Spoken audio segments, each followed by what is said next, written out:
Today's session from Advance Your Ministry is the 7 most important online channels for church. And I'm going to go fast. And if anyone wants me to slow down, just put it in the chat because I will be watching the chat the whole time. And the purpose of these online channels and the reason we're doing this is the strongest online channels to reach your community. So this is for your churches. If I can accomplish anything here today, it's that I'm going to equip you as leaders to be able to provide incredible value to your churches. That's my goal. That's the perspective I'm coming at. So here's what I'm going to ask everyone to do. On a piece of paper or on your computer if you want, I want you to write down the 7 church channels and then 1 through 7. Just 1, 2, 3, 4, 5, 6, 7. That's it, okay? Go ahead and write that down on a piece of paper or on your computer because I want you to have one takeaway, just one, for each of these 7 channels that I'm going to share with you. If we do that, then we've had a successful session. And then I also want to point this out. I want you to write down a number 8. And number 8 is going to be a little surprise at the end, okay? So let's do it. You guys ready to dig in? How's the energy level?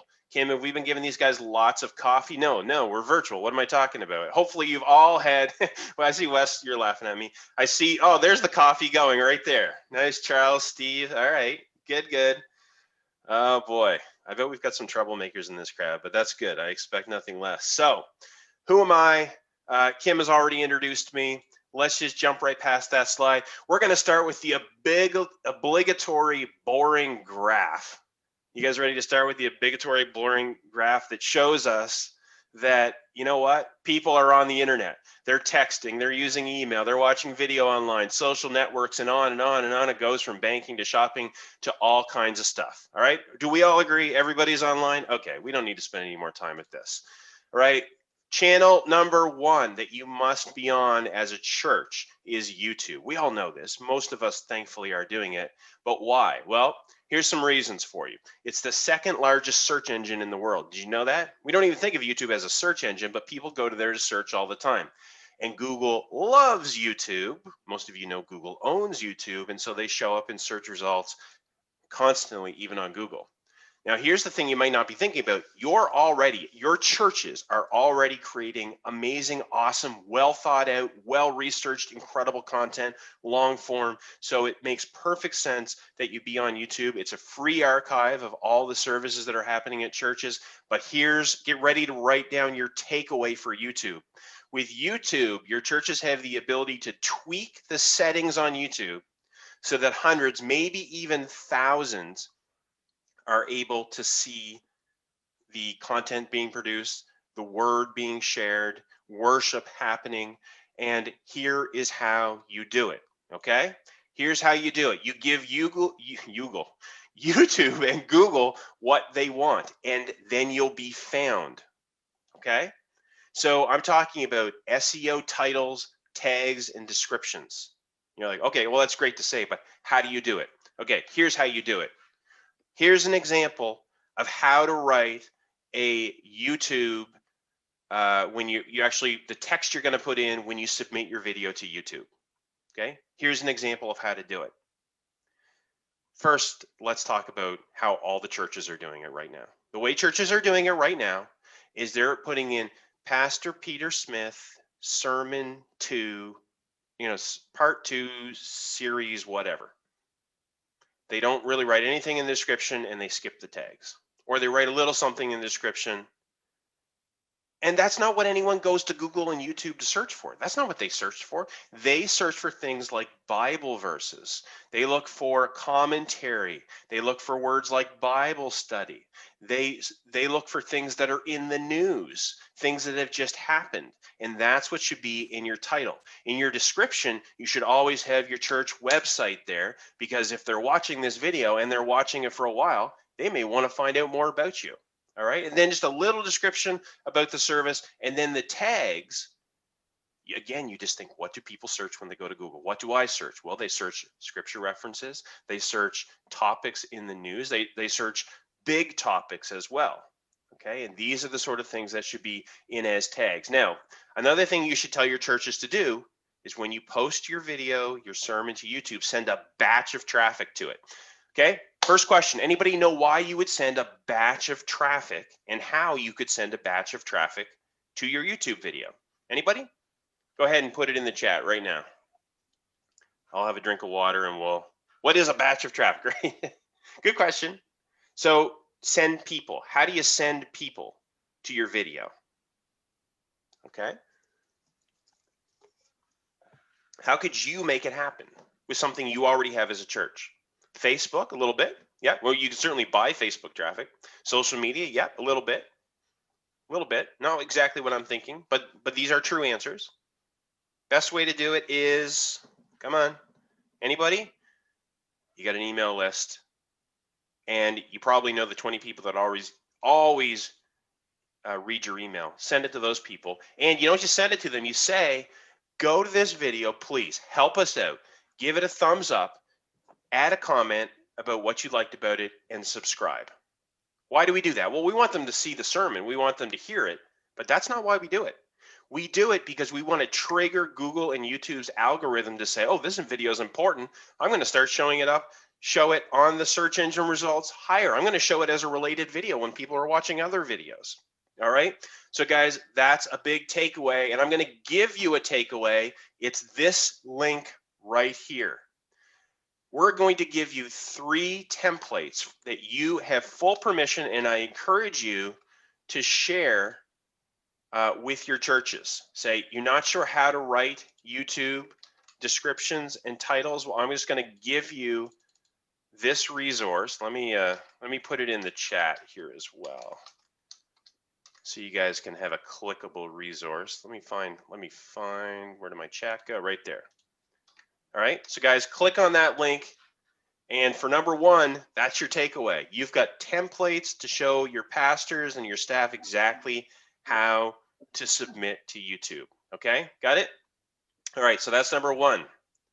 I was going to go through an example, but we're already behind in time, so I'm going to keep going. Don't forget to look at that and use that. Instant messaging is channel number 2. All right, channel number 2 is instant messaging. And the reason that this is so important is that Facebook and texting, everybody opens those messages. Do you guys have any idea what kind of open rates churches are getting on their email newsletters? Any idea? I can tell you it's not 80 and 90%. I can tell you that. Also, these messages don't get blocked by spam. Right, Wesley says 30%. Exactly, that is the answer. It's about 30%. Some will do better if they have really small lists. Now, you've got to do a little bit of work up front to make sure you're connecting with people on Facebook and getting their messages. And you want to use this sparingly for the most important campaigns and efforts that you're doing. Okay? That's it. That's what it is. You've got to be using, if you're doing a big push for camp, if you're doing a big push for small groups, if your churches are doing this, this is where you start using private messages and text messages. Okay, that's channel number 2 online. Here we go. Channel number 3, we're rolling now. It's Google. And guys, first thing I want to point is there's a whole bunch of churches that don't know what a Google My Business listing is. And if you don't know, that's okay. I'm going to show you. It's this. When I search for Springfield Church, I see a listing with a map, and then these kind of listings come up. Now, I know this is kind of small, but in this graphic, what are you guys seeing? What is jumping out at you at this graphic, this little screenshot that I have in here? Anybody, what is the thing that's jumping out at you the most, or a couple of the things that are? Anybody? Springfield, okay. Generally what it is, I know this is really small. Generally what it is, it's the stars, it's the reviews. So number 1, your churches need to claim their listing and take ownership of it. They can do it. All they have to do is prove that they own the business and that it's your church, and then do a reviews campaign. Again, use your email to send it to people that love your church and say, hey, can you go over here and give us a 5-star and write a little review about our church, about how warm and friendly it is, whatever you want to say. So now, instead of Springfield Community Chapel, now you start rising to the top of this list. All right? It's a real cheap and easy way to give yourself a good chance to being at the top of Google. Okay, that's number 1. For Google, Another thing is, do you have any churches that are updating their website, making a new website, or even constantly add new pages to their website? They should always have a long tail keyword in the title tag. Now, if you're like, what in the world are you talking about, Patrick? Well, anybody that is making the website, they know what the title tag is. Okay? They know what it is. And all it really is, let me bring in a browser. All it really is this right here. It's this little thing that when I hover over the tab, I see that text right there. And Google loves to reward people that put title tags in there so you show up near the top of the search results.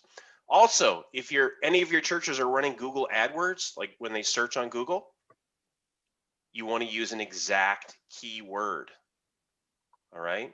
If you run an ad for the word church, do you know what you might be advertising for? Your ad might come up when someone searches free coloring pages for church, and your church comes up for that. You think that's a very good use of money? No. That's why you have to put all your keywords in little brackets like this. Again, you might not understand this because it's not your area, and that's okay. So we're going to give you another free resource, and it's called the 101 plus church keywords that you need. Okay, and you have every right to give this, and I'd encourage you to give this to your churches. So let me show you what I'm going to show you real quick.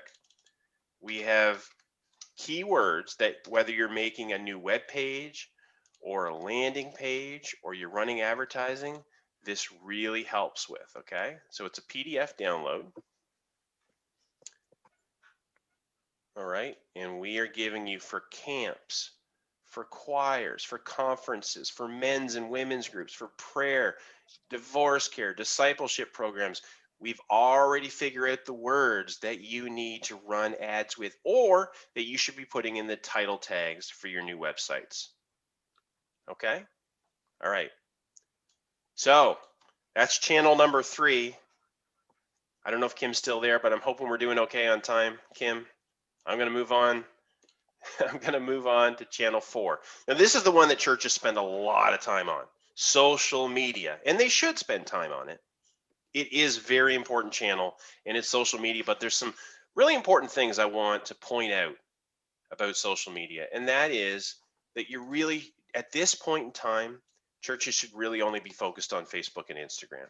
If you're doing Twitter and Pinterest and all that stuff, I'm not saying you're not going to get any value out of it, but it's really not worth your energy at this point.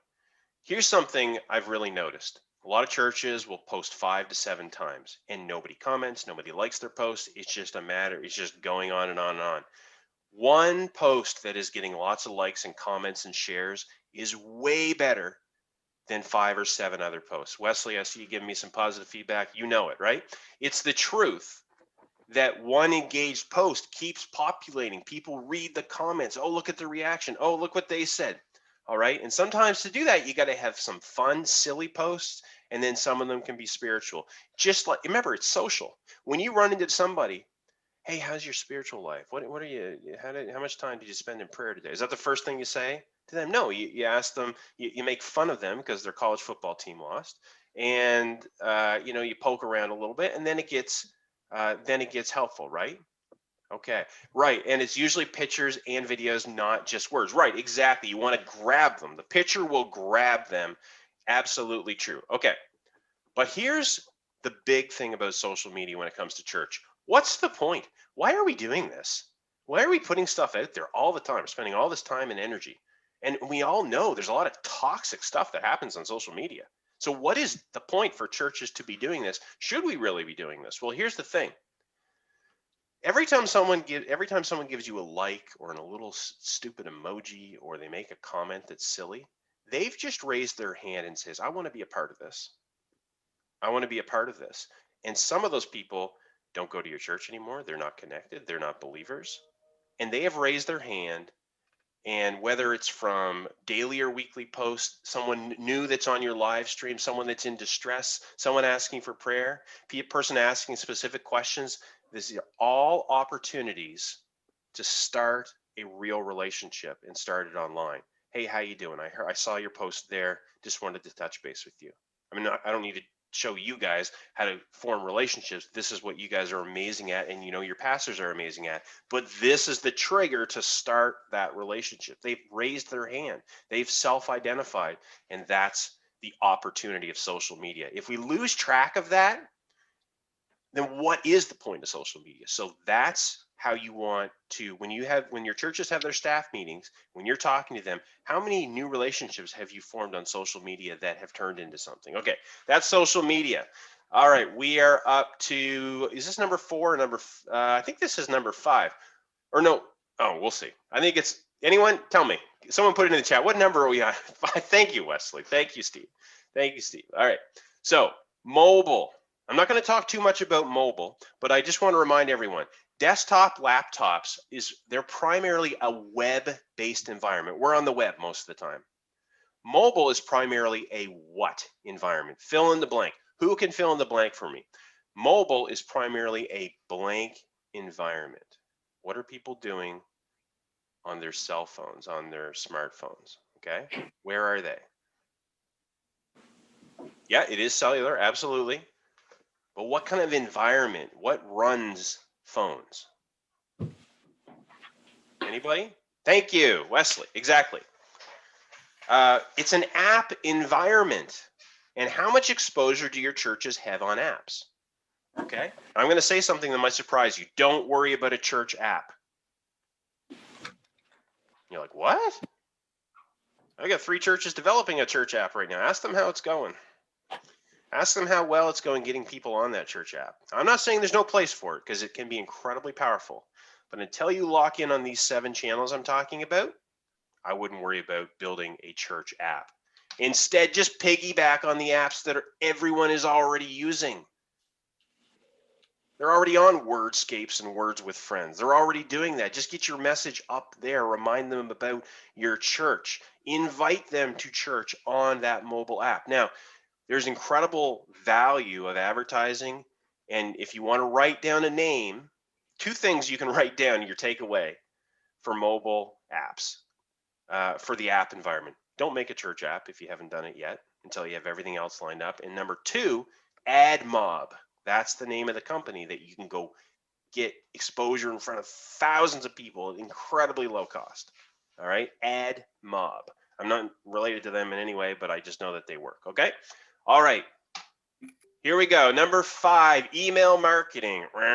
This is so boring, right? Email marketing, who cares? Yeah, we know email. Use email. So I'm here to tell you, use it to reach your community outside of your membership. And you're like, well, I only have emails for the people that are related to my church. So what do? How does this work, Patrick? Here's how it works. You use it for leverage. I've already talked about this with the YouTube videos, with the social, when you make a social post as well. You do that, and then you tell your church, or you tell your most dedicated members, please help us spread the word. If 50 of you go and share this post on Facebook, we will reach 5,000 people. We will reach 2,000 people in our city like this. They'll see what we're doing for our camp. Go and click the share button. My wife had an awesome experience with this at our church, running a mom's, or really a parents' play group. And we made, frankly, this horribly ugly poster, this PDF, like just the ugliest, yellowest thing you could imagine. And we put it up on Facebook. And we said, hey, guys, could we ask you to share this so we can help reach the community? Boom, next week we had 15 new moms show up at playgroup because a whole bunch of people shared it. It got exposure in front of thousands of people, and the juice behind that was goodwill. We had goodwill, so people happily did it. If we asked for money, they probably aren't going to give money. It was a free play group, but you know what? They hit that share button, no problem. All right? That's what you do with it. And don't forget, you can ask people that you send an email to, hey, forward this to your 3 neighbors that you know the best, that maybe they'd like to come to the Christmas Eve service. Maybe they'd like to come to our Easter production. Forward this to 3 people. Email's great for that. It's so easy. It takes seconds. Okay, give your people a chance to do that. Okay, channel number 7, one that I hardly ever see churches tapped into. Hardly ever. And that is using huge brand websites for your advantage as a church. Using huge brand websites. So how do you do this? Well, first of all, you get an image, a banner, a video of your church up with a simple message like, let's connect together, journey with us, join us for prayer. What is your prayer request? Submit your prayer request, all kinds of different messages that your church can do.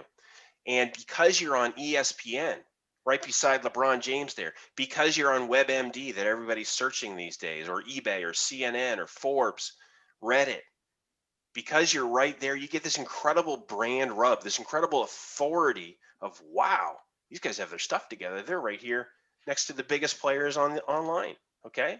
You want to show your ads on big sites, but you limit it to just the audience you want.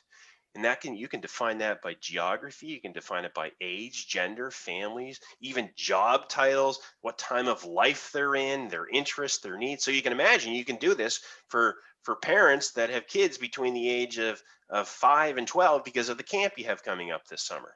So you're only paying for exposure to just the right people on the biggest brand sites, okay? But there's one other gigantic opportunity here, okay? Kim, I know we're coming up on 25 minutes, but am I okay to go a few more, or she's going to put it in the chat? Okay, great. Thank you. Did you know there's an opportunity to show your messaging over and over and over again to the people most interested in your church, the people that are most interested in your church, and you don't even know it yet? You don't even know. Let me explain this, okay? How does it work? You're doing all this activity on social media, email, you're putting videos up on YouTube, you're driving people over to your website, right? And on your website, you've got contact us forms, you got our phone number, you got, some of you have built-in text and chats into your website, like the fanciest ones, and you're doing everything you can to engage these people and connect to them. And they do, maybe you've got an automated follow-up program if you're really fancy, or maybe it goes to an administrator who then assigns it to various people in the church, right? And then ultimately these folks come to church, whether it be online or whether it be in person, they engage. That's the goal, right? This is the plan. We call it a funnel in marketing, but the idea is this is the plan. This is our effort. But there's one massive, massive, massive and depressing problem with this plan. Who wants to be depressed? All right, depressing fact alert. Here it is. 96% of your website visitors never contact you. That stinks. All this work, all this effort, and they don't contact us. All right. Okay, now I could leave the session here like that, but that would be extra depressing. So I'm going to tell you about the other 96%. What do they do? All right, how many of you have ever heard of the Amazon strategy? Now, you've heard of Amazon. We're all servitude. We all have to serve Amazon these days, it seems. But they are doing something which is incredibly powerful, which finally is available to small churches, even small churches, certainly larger churches as well. Okay, let me demonstrate it for you. And when you recognize what's happening, you don't have to know what it's called and you don't have to know the strategy. When you recognize what I'm showing you, can you just put a yes in the chat that, oh, I get it. Okay. So here I am on Amazon and I'm shopping. It's time for a new phone. Maybe I'm looking for a used phone, but I'm checking it out and I'm like, oh, add to cart. What was that? Oh, my boss just called me, or my kid's crying and I got to go take care of them, or I don't have the money in my bank account yet. So, all right, I'm going to close down Amazon. But then a few days later, I'm browsing, looking at the scores, and hey, wasn't that phone that I was looking at? How? And then maybe the following week, I'm checking out some news. Oh, there's that phone again. And I'm just checking some local news as well.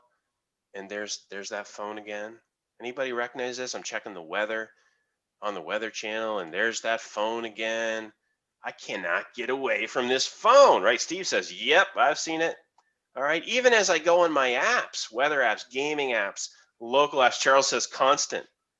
A lot of people think, ooh, this is creepy. But I want you to think, and it is Big Brother. It's big brothery, no question about it. But I got to tell you, it's powerful. So imagine now, First Church, they come to what I call this generic First Church website, okay?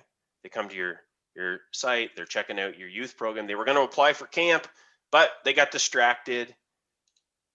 Good news. A few days later, they're on ESPN. Hey, what's this? Oh, look, First Church. Yeah, I was on there the other day. Oh, maybe they still ignore it. Same thing, CNN, Springfield News. They're seeing your church messaging everywhere they go, including on apps, right? If you're checking, because that's where people are spending a lot of their time, right? On apps. It's called, anyone know what the term is called? The marketing term? You get extra points if you know it. All right. Nobody knows what it's called. That's all right. It is called retargeting. And it was created because this is the reality. 96% of website visitors don't contact you. If you don't believe me, go ask the church pastor that you know really well. Hey, how many visits to your website do you get a month? And how many people email and call you and fill out your form? Oh, 3, 5? And you get 1,000 visits, right? So this is what's happening. So the idea is someone visits your church website, you drop a little pixel, totally legal, all ethical, and then you show your messaging to them wherever they go now online. And you can follow up with them for months until they're ready. I mean, how often does the person come to church the first time you ask them in person?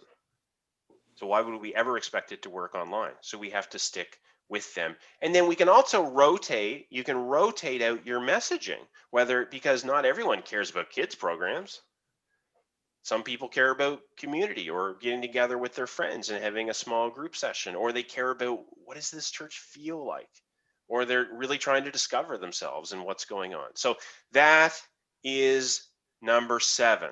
All right. So how do you guys feel about, were you able for each of these channels? Give me some feedback now, guys. Honest feedback. Were you able to take one takeaway for most of the channels that I just put in front of you, that if you're talking to your pastor or in your next meeting with your group, you can say, hey, this is what you can do. Or the next time you're talking to someone about their new website, hey, did you know I've got this document for you that you should really, for each page, you should take 10 seconds and put this in the title tag. Yes, thank you, Wesley. Charles, yes, good. Thank you, David. All right. You get lost on the apps, no problem, Daryl. We can talk about more of that a little bit later. We're going to do some Q&A here in a minute, but we do have something for you I consider pretty special, and I think could be beneficial to you folks. You folks will decide. We have to help your churches. Remember what I said at the beginning. I want to give you things that you can use to help your churches. All right, so that you're giving them incredible value. So I talked to Daryl, I talked to the NOBA team about how Advance Your Ministry can help you empower your churches with digital strategies and training to provide them excellent value. Okay, so because you're here at this session, we're actually able to offer you 2 live digital training sessions for your churches. These are trainings that are $99 a seat, and it's all waived for you and for your churches if you want to offer them to your churches. Okay, so if you decide you want that today, just claim it. I'm going to show you how to claim it. And we do trainings like this. Frankly, we go more in depth. It's about twice as long. And we do things like help them, that church reach, how to do live streaming and get the most out of your live stream, how to invite people to church 100 times or more, okay, without driving them crazy. All right, and how you can reach 2,000 people in 5 days. So I see Kim has put the link up. Go ahead, guys, click on that link. Let me show you what this is like. And we're going to take the next 3 or 4 minutes, and I'm just going to give you guys an opportunity to do this right now. And I'm going to I'll put a clickable link in here as well. So go ahead and click on that link. Let's all do it together. You're going to go into this form. It's a very simple form. It takes about 1 minute to complete. And you just fill out your organization and your contact information. And then at the bottom, you have the option to select 2 trainings. Okay, 2 trainings. One of them is the one you just watched, but a much more expanded version. If you think you have churches that could benefit from a similar training to this, you select that one. If live streaming, if you have churches that they're doing okay with live streaming, or they need a little help, or they want to take live streaming to the next level, live streaming 2.0 might be for them. A training all around inviting people to church and how to do that digitally, and then how to get church leverage, how to use what you already have in your churches digitally to reach people in your community. So you get to select two of these, one or two of these, okay? Not seeing a clickable link, Charles. Do you see it there? Let me see. Ah, okay. Hang on. Everyone's like, I don't have a link. There you go. Right there. Okay. So this really is, guys, for you as leaders to be able to provide this to your pastors.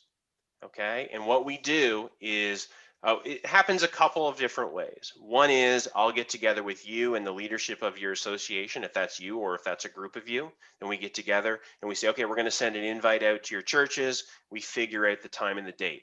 I do ask you, when would be a good time, generally speaking, for you to deliver this training, and we deliver it for you.